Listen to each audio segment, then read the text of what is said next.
Welcome back to Tranquility du Jour, nourishing conversations about living a full and meaningful life. This is episode 558. I'm your host, Kimberly Wilson, bringing you tranquility since 2005. In this week's edition of Tranquility du Jour, I'm chatting with therapist and coach Amy Babish about how to go deep in relationship, the importance of a safe container, why nothing is more important than living your life, and much, much more. Prepare to be inspired and also psychoeducated. You're going to learn so much. Now, a reminder, you can find the show notes for this episode at kimberlywilson.com/558. Also, hit subscribe in your favorite podcast app. I've got links in the show notes for that. And then also visit kimberlywilson.com/podcast to learn a little bit more about the show, leave a review if you would like, and of course, a little how-to on how to subscribe. And for those of you new to Tranquility du Jour, there is a link to learn more here. And also you can find that at kimberlywilson.com/new. Now, heads up, this Sunday is our TDJ Live Masterclass, and it's the last one of 2021. So would love to see you there. It's at 8 p.m. And it is recorded, but the recording is a $10 donation, pretty much to Pigs and Pugs Project. Or you can join us live for free. Would love to have you. There's also a link to learn more about our fall virtual retreat and the TDJ Passholder Collective that gives you access to everything I'll be doing in 2022.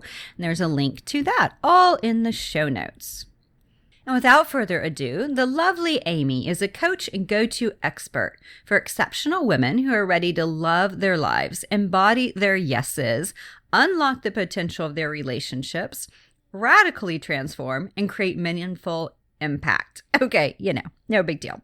So after 20 years as a somatic licensed psychotherapist, credentialed art therapist, a certified Daring Way facilitator and consultant, and Dr. Brené Brown's methodology, and an energy healer serving over 10,000 clients, she now offers life-changing private coaching, group programs, masterminds, and retreats. She's brought her somatic training, psycho-spiritual teachings, and intuitive gifts for unforgettable experiences on over 50 retreats, groups, and programs. Participants have reported that 1 week of retreat work has resulted in exponential shifts in their personal relationships, increases in energy levels, previously unimaginable professional achievements, and growing their capacity to receive abundantly. Amy's been featured in Forbes, Psych Central, Soul Sessions Podcast, LOLA, Community Podcast, Tranquility du Jour Podcast, hello, and Honor the Feminine Podcast.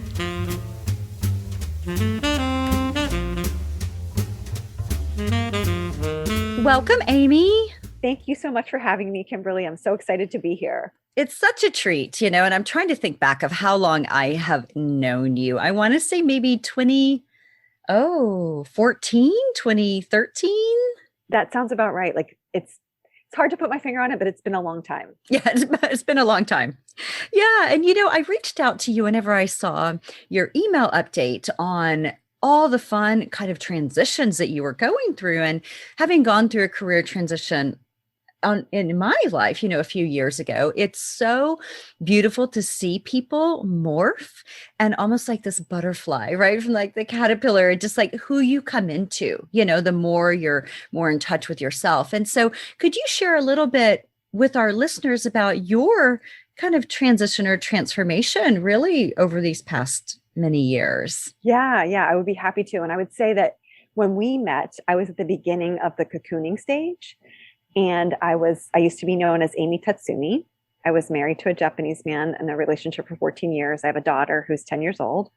And I did many things at that time when we were first getting to know each other. I became a tantric coach. I was a Koya teacher, which is a movement practice.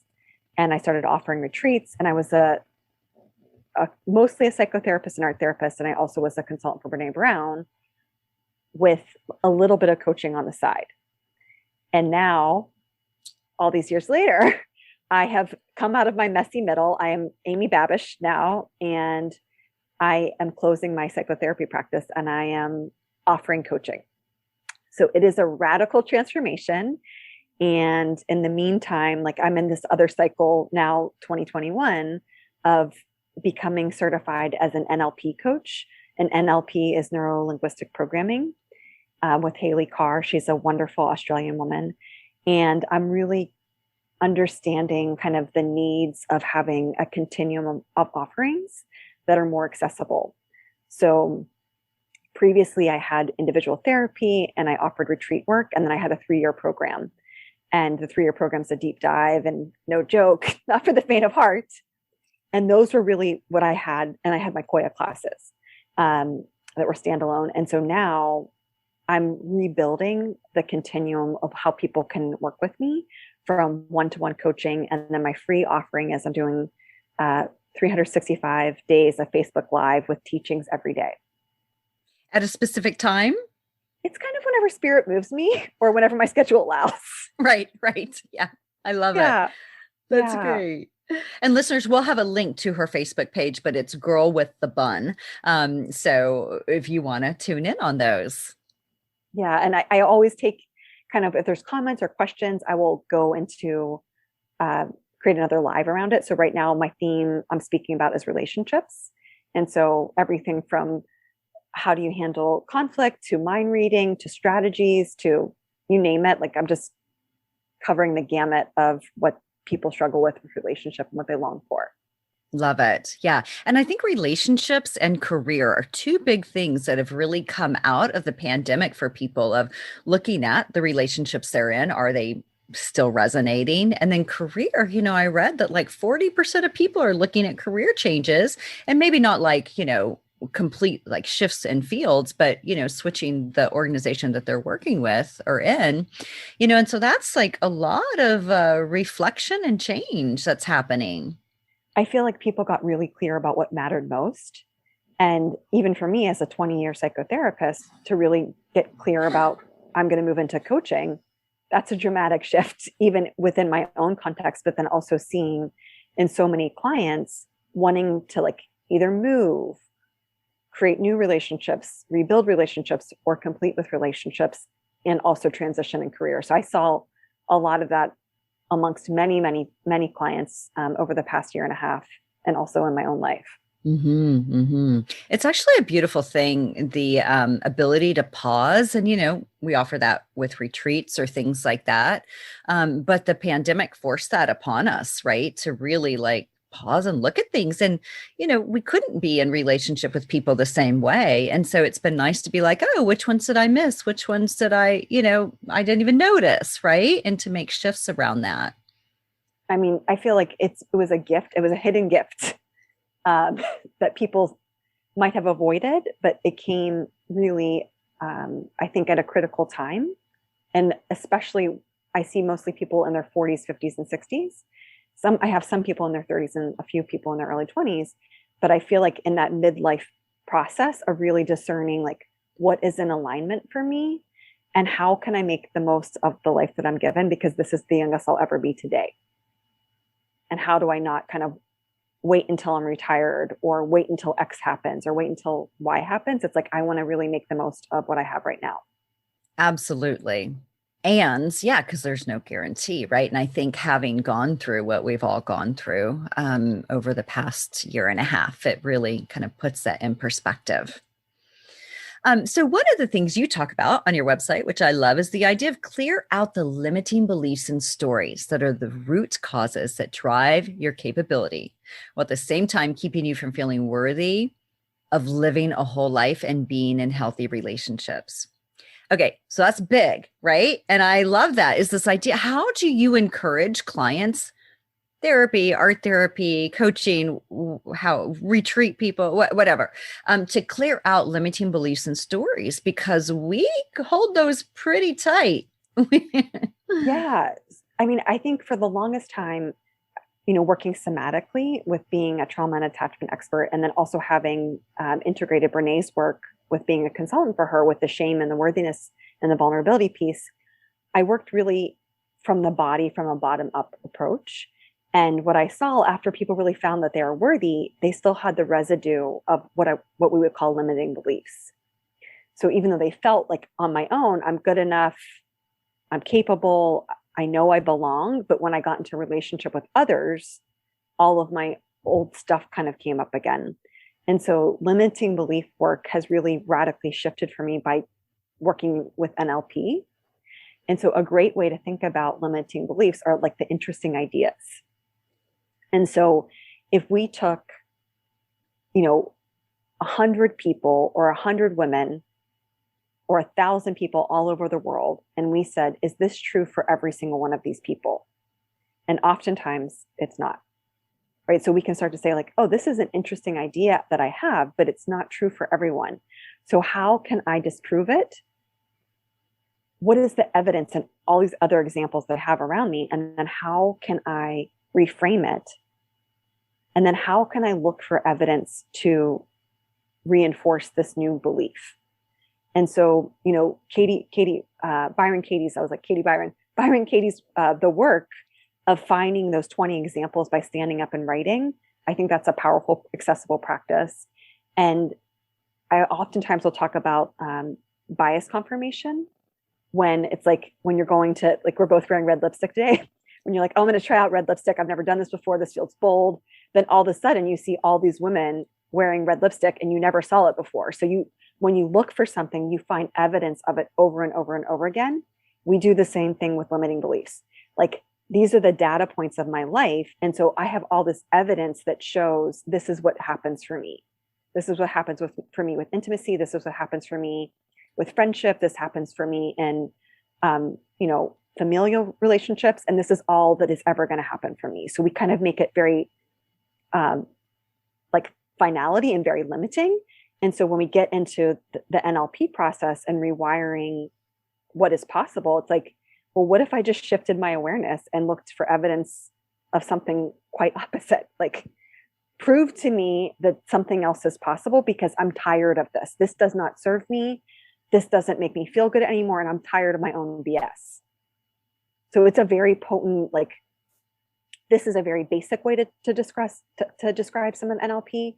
But when we get into seeing that we have strategies for everything, even we have strategies to brush our teeth. We have strategies for how we get out of arguments. We have strategies for how we get dressed. We have strategies for how we make food. We have strategies for limiting beliefs. So once we know it's a strategy, we can unpack what the function of the strategy is to see the outcome that we're getting from it isn't what we want anymore. It's protected us at one time, but it's just not doing it for us anymore. No, I love that. It's such a great reminder, shifting the awareness, right? And then looking for other truths, so to speak, right? Yes, 100%. Now, one of the pieces too that you talk about is authentic intimacy, where you don't hold back your feelings and you live from a place of yes. Okay. So, which sounds pretty good. So whenever you think about authentic intimacy, how do you describe that? And how do you kind of help your clients live from this place of yes? Yeah. So a lot of people that, especially in Washington, and there's other places, like I'd say Paris and Washington are on the same continuum of like, we have a forward presenting self, and that presenting self is very put together. And she has gotten so much success, so many accolades, and she's, she really knows how to get things done and cross things off her bucket list. But there's almost a split between that self that has really risen and has done a lot of good in the world, and the deeper self that has really deep desire, really deep feelings, from the continuum from passion and ecstasy to sorrow and grief and loss and anger, right? The full continuum of what it means to be human and to be alive and to really want things. That split is really present for a lot of people. So helping women to integrate what I call like coming from the good girl to functioning from the great or the fantastic woman. So our good girl knows how to make sure all the T's are crossed, all the I's are dotted, like everyone's happy and my needs come last. And then that part lives with a lot of resentment. And we never know what we want or need because we're always focused on other people first. and coming into this place of a deeper, like, what do I want? Could I even dare to want this? What would happen if I let myself want this? Who would I become if I'm in alignment with that? And that when I take care of myself first, it's good for me, it's good for you, it's good for all of us. That is a radical act for many, many, many women. And then learning how to communicate that. So it's not just like, oh, I can do that on my own and I can go on a solo trip to Paris and I can wear red lipstick, but I'm gonna keep it as a secret. And when I see everyone else, I have this other self. So integrating, that's a big transformational process. And it's much like going into the cocoon. Like the butterflies are like, or the caterpillars are like, do you want to go in there? Because I've never seen anyone come out. Like, what happens when we do that transformation thing? And then it's like, because you come out as something completely different, which is your truest iteration of this version of yourself. So it's dramatic for most people. Yeah, no, I love it. And I think it's also the truest version of yourself right now. Yes. Right? Because we're constantly, I mean, hopefully to some degree evolving. Yeah.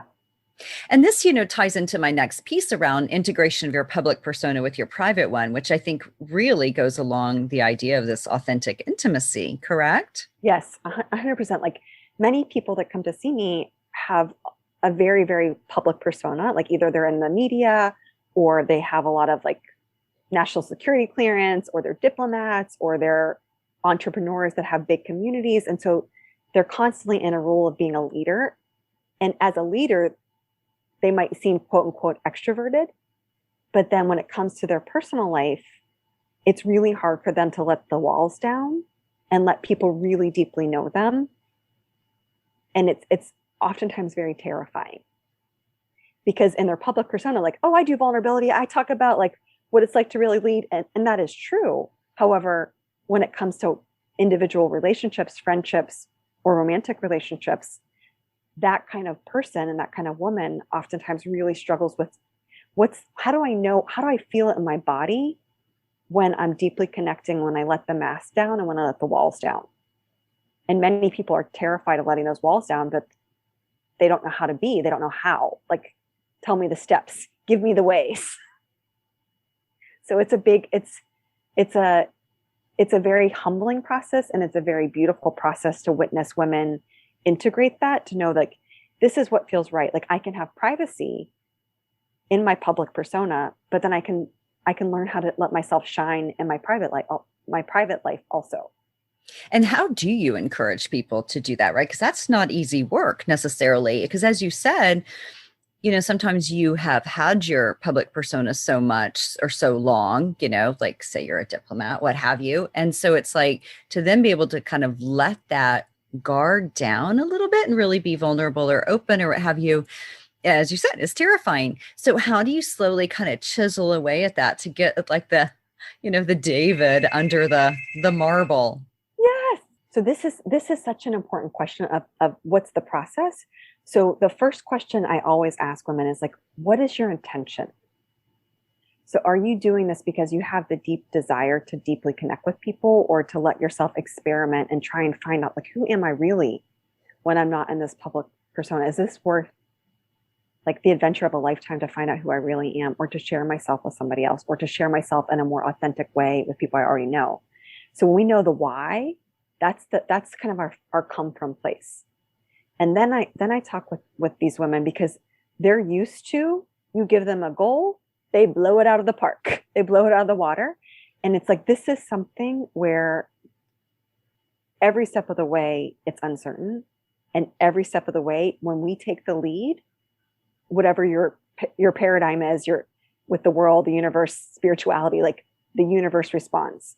When you say, I'm willing to face my biggest fear of feeling like a failure, or feeling like I don't belong, or feeling like I'm going to be rejected, and I let myself say, this fear is smaller than my will and my willingness to live, that is much more important.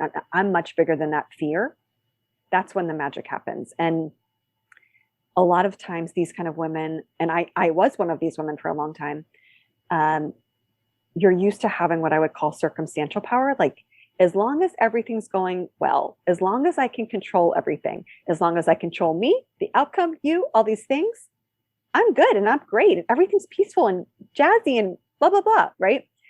When it comes to taking off the mask and living into intimacy and really letting our personal private self shine, we have to get in contact with our personal power, that we are willing to do this no matter what. And that the circumstantial power, like, oh, this date didn't go well, or this vulnerable conversation didn't go well, or, you know, I wasn't met with the mirroring or the attunement that I want. That's not evidence that this isn't for you. It's the first step. And if you took that approach in your career, you would never be as successful as you are today. So we need a blending of the public self, this like, you know, superwoman, into she's an ally, or she's the co-pilot in this experience, and she bolsters up the part of you that's kind of held back and hidden herself from letting the world see her precious golden city that she's hidden from everyone. I love that. I think it's just such a great reminder. What the phrase that comes up to me with this is present versus perform, right? Yes. I don't know if you've heard that, but it's like this idea of like, am I presenting or am I performing? And sometimes you have to perform, right? You just do. Like, say you're leading a retreat, and I know you do, and it's like you can't just get up there and be like, oh my gosh, like worst morning ever. I mean, you can to a degree, but you still have to show up, right? Yes. And so it does get a little confusing, I think, on, okay, am I being authentic? Well, they don't really want to see what's authentic right now, And I would say, like, depending on the container, like in my 3-year program, the 3-year ladies that have been with me, we're now going into the 3rd year of year 3. We start with a check-in, a somatic check-in every time. And I share, honestly, they see me cry. They see me when I've gone through highs and lows, because I'm modeling for them what it's like to show up as a leader who is embodied and who doesn't have it all together all the time. But when I was teaching the Koya classes, those women don't know me. We don't have the trust and safety. So I can, tamper that part of myself that might have had a bad day, because it's not the appropriate container for it. So helping women to navigate, like, this container is safe for me to do it. I can respect myself. Other people can respect me no matter what. Then that's my commitment to keep showing up. Whereas when I don't have the trust and safety, it's not really, even though I want to do this in my personal life, I'm not doing this on a first date. I'm not doing this on the 5th date. I'm not doing this like after we haven't seen each other in COVID.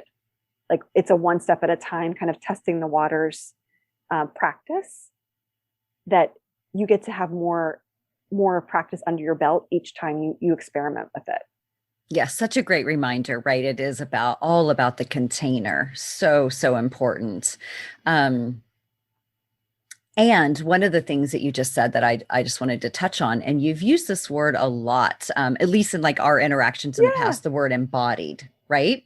And then you just mentioned kind of somatically, right? Like you check in, like, what are you feeling in your body? And I think so many people, we're just so in our head that it's hard to get into the body. So can you just talk a moment and share with our listeners about really what embodied and somatic is for anyone who may be new to it, and how to get in touch with that part of yourself?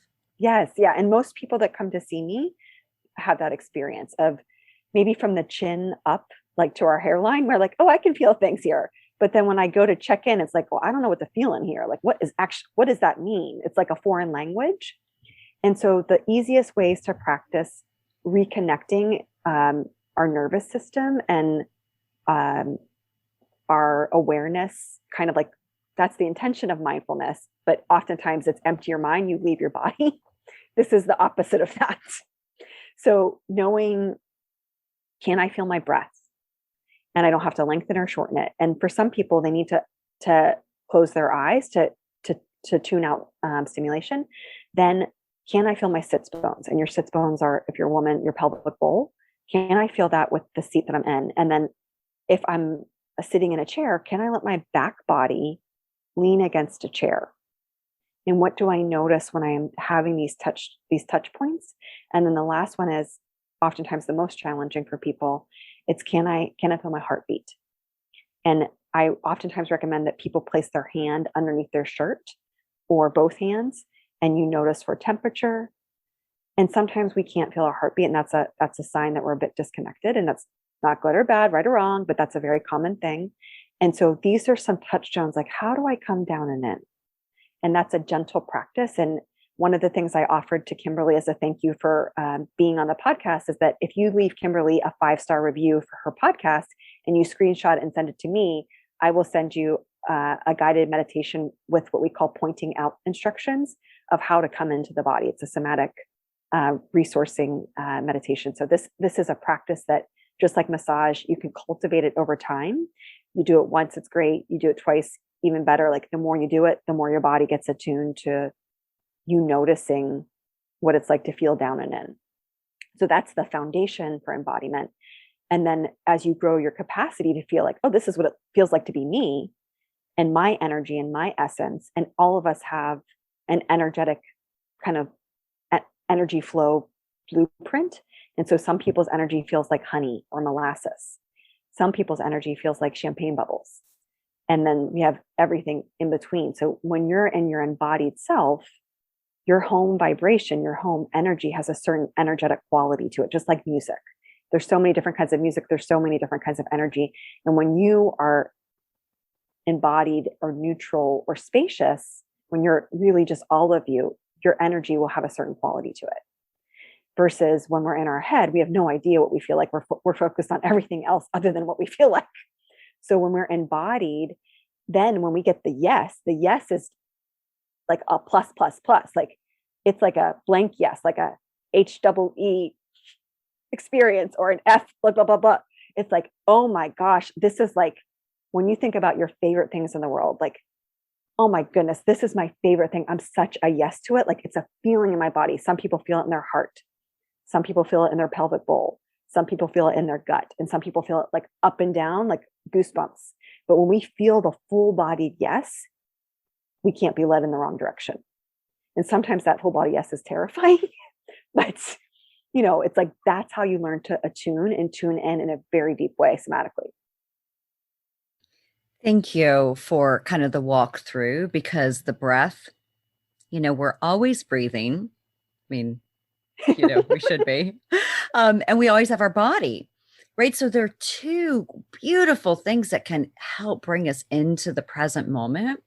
But, as you said, recognizing, like even feeling one's heartbeat or noticing your breath without like having to force it to do, any particular kind of style or whatever, is just it's profound, to be able to just like, okay, I need a moment. Mama needs a moment. I'm going to pause, like get into my, but what am I feeling? What am I noticing? Tingling, numbness, hot, cool, whatever, So thank you for kind of walking through the different layers of it to get started.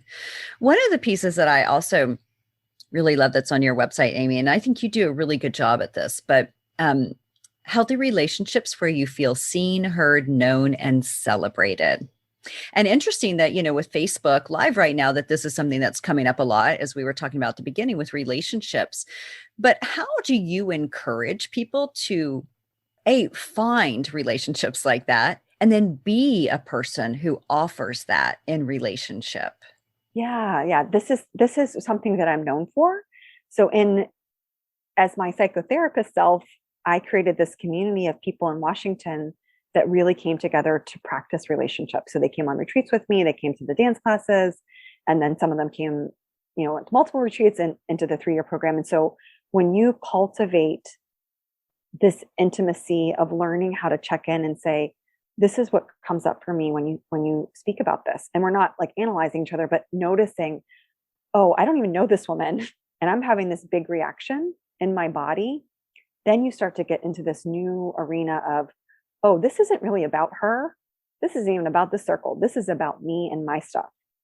And when we do one-to-one work, sometimes we can't see that because we trust the person that we've entrusted ourselves with. Whereas in a group container that's really safe, we can begin to notice how we're out of alignment. We can notice that, oh, this is what it feels like when I want to leave. This is what it feels like when I don't feel seen. And then I get the opportunity to practice, I just said something really vulnerable and I don't feel like anybody, like I don't feel heard in this group, or I don't feel witnessed in this group. And then we can ask that person that's saying that, like, what does it feel like in your body when you're seen? How do you know that? What does it feel like in your body when you feel gotten? Because a lot of times we have this expectation or this standard that's like, oh, it will be like this. It will be perfect and rainbows and roses will happen. And like, that's not real. And so a lot of us are leaving relationships or withholding and withdrawing from relationships because we have these really confused standards for what real intimacy is. And so getting into, how do I become that person for myself? What does it feel like? How do I know? How do I trust my knowing? And then how do I choose people to practice with? And it doesn't always have to be in a formal group setting, but that's a place where when you have a facilitator that facilitates intimacy work, then it's not really about the social interactions so much at first, and then you can take the pressure off of that. But then after you practice it, you can go out and say, oh, how could I try this with longtime friends? Can we go to a deeper level of intimacy together? Because I realize, like, I enjoy our check-ins, but I want something much more deep and rich and meaningful together. I love this. And I know I keep saying this, but it's like this idea of, okay, weather's great. We can talk about, but it's like, okay, how do we just go from like 0 to like 75, right? Not, and just skip the in between. And so are there particular questions that you recommend that you're like, okay, go here, this helps you get there, to ask yourself, right? Or to ask others. I mean, there's always the like, tell me more, pieces like that, asking open-ended questions that aren't yes no. But I'm just curious because I love this, and I think many people listening probably are like, yes, I want that in my relationships, but are curious, like, how do you get there, even from just like a communication tool tip? Yeah. So part of it is like giving yourself permission that it might be awkward. Because if I have been like orbiting around, like, this feels nice and it's meaningful, but it's like good, right? Like, a lot of us hang out at good, which is amazing, right? But if I want to go from good to great or great to exceptional in the depth of my relationships, I need to commit that personal commitment. It's okay if it gets uncomfortable. Like, I can even feel it in my chest. Like, it's like this heat and this energy that rises up. It's like, oh my goodness, right? Like, this permission that it's going to be really awkward and I might be misunderstood.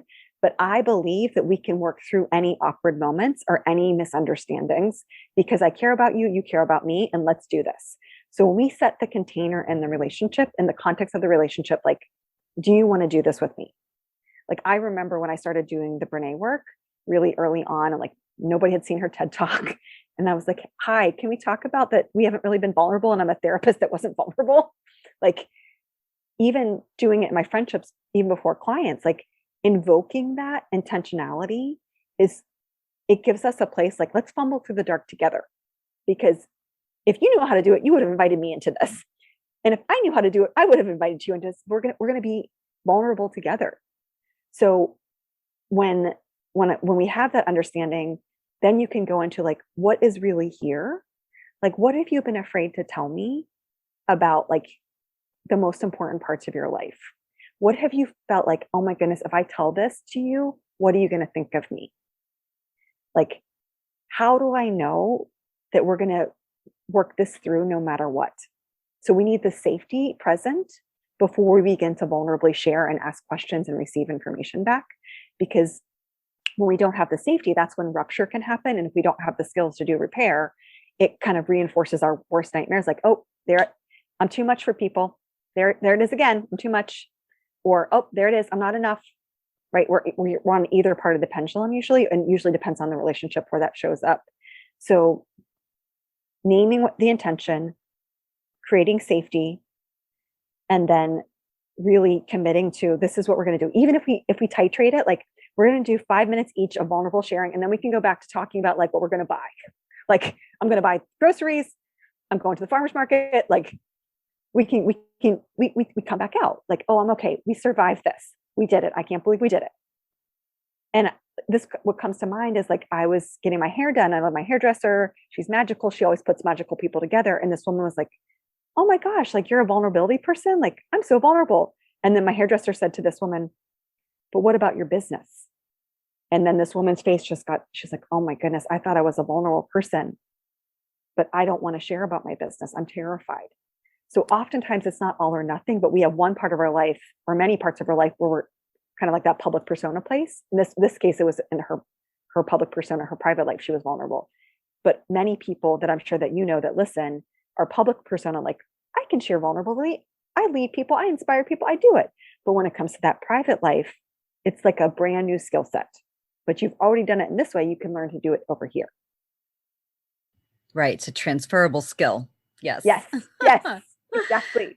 Well, Amy, before I ask you my last question, any final thoughts, kind of about, we've touched on so many things, right? Within healthy relationships, authenticity, vulnerability, anything in particular that you'd like to share that are like super helpful nuggets you found in your work before my last question? Yeah. I think that one of the biggest things for women is that giving yourself permission to want what you want.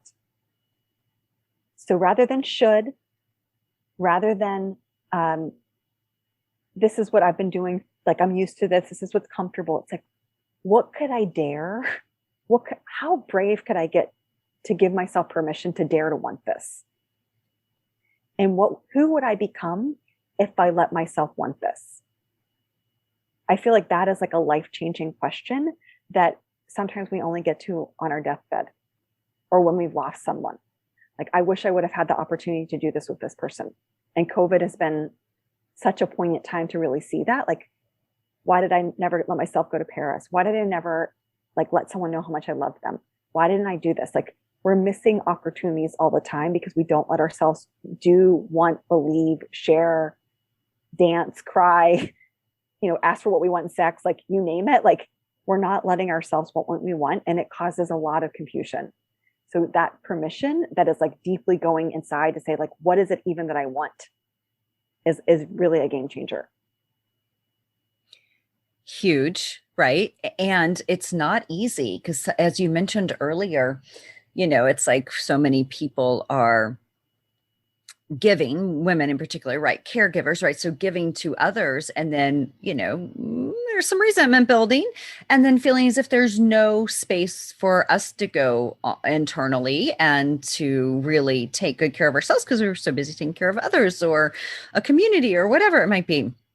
And so I think that's just such a great reminder. Give yourself permission, step back, take a pause, like sit for 5 minutes, just notice, what do I need? What do I need right now? Totally. And it's like, oftentimes we say we're so busy, especially in Washington. And it's like, nothing's more important than living your life. Nothing's more important than committing to your aliveness. And that what allows me to feel more alive, because overworking doesn't, feeling exhausted doesn't, numbing through social media, working, shopping, sex doesn't. Like, how am I cultivating my aliveness? And if I'm making it about everyone else, then of course I'm not going to feel alive. So that's my self-responsibility. And I believe that women can powerfully choose. Beautiful.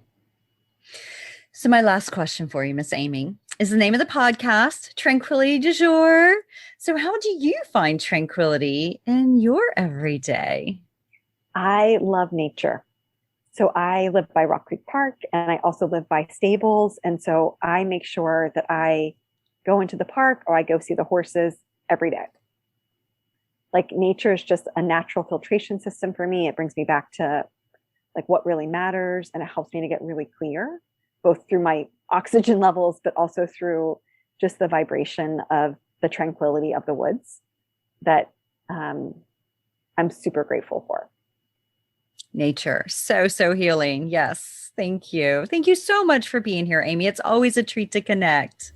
Thank you so much, Kimberly.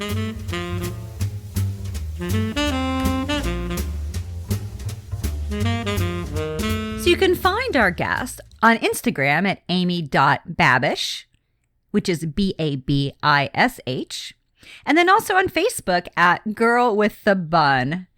So yeah, definitely check out Amy and send her the link that she mentioned, a review of this podcast, and she'll send you the little gift that she mentioned in our interview. Also, of course, let's stay connected.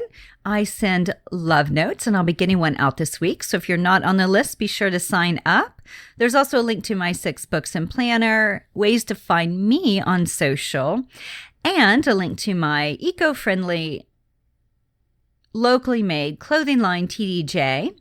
And then also, again, there's a link to review the podcast on Apple Podcasts or any of my books on Amazon or Goodreads. Would be so, so grateful. So thank you, as always, for tuning in. And I wish you a delightful week ahead. And I can't wait to see you on Sunday.